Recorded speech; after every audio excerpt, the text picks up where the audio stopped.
Welcome to a Foxy Tech Tips tutorial on enabling or disabling show notification on wrist down on the Apple Watch Series 10. If you find this tutorial helpful, please consider subscribing to my channel and liking the video.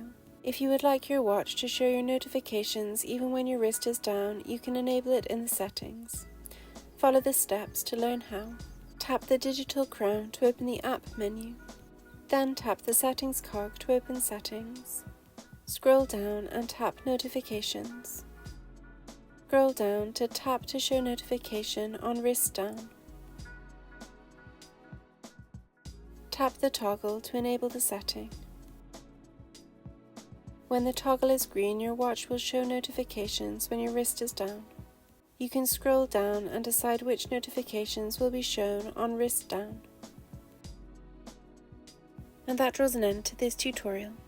Please like the video if you found it helpful and subscribe to Foxy Tech Tips for more Apple Watch tips and tricks.